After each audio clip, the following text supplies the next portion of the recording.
Hello everyone! Ayan, kumusta po sa inyong lahat? So for today's video ay tara at samahan niyo po ako magluto nitong ating napakasarap na ulam. Walang iba kundi itong ating fried chicken. And syempre papartneran po yan natin ng gulay na laing, yung ginataang laing. Ayan, syempre hindi mawawala dyan ang sili para mas masarap. So tara na guys at samahan niyo po magluto and enjoy watching po. Ayan, so 77 days na lang ay Pasko na guys. So excited na po talaga tayong lahat dahil madali na ang Pasko. Ayan. So, ayan na nga. So, sa ating kawali guys, ayan, nagisa na tayo dyan ng ating luya.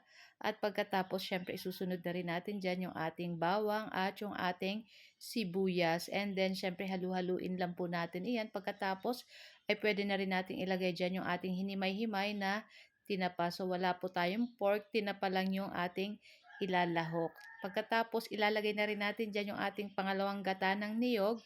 Ayan, hihintayin lang po natin yung kumulo. Ayan, maglalagay na rin po tayo dyan ng asin ng pampalasa.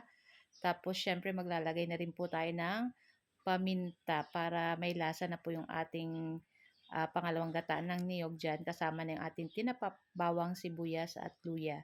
Ayan, so hintayin lang po natin yung kumulo at pagkulo po, ayan.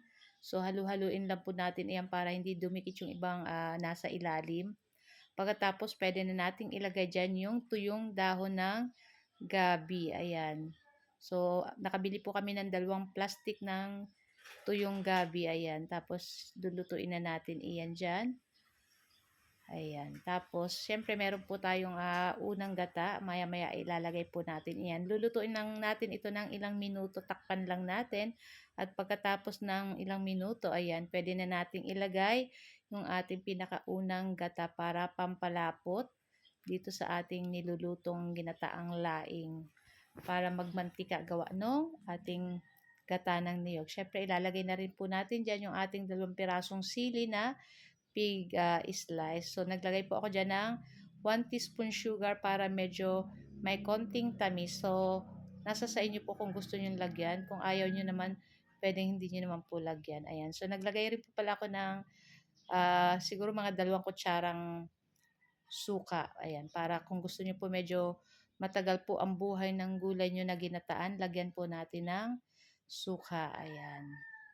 So, papatayin na rin natin guys yung apoy nito at maya-maya ay luto na rin to. So, before yan, maglagay ulit tayo ng ating 2 pirasong sili pero hindi ko na pig-slice kasi baka mag-anghang na yung ating gulay na laing.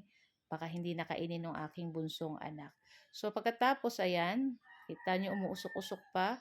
I-transfer na natin yan sa ating plato. Ayan. At mag-ready na rin tayo ng ating ipipritong fried chicken. So, sa isang ating pot, ayan, nagpainit tayo ng mantika. At pag mainit na yung ating mantika, ay pwede na nating ilagay dyan yung ating lulutuin na fried chicken. Ayan.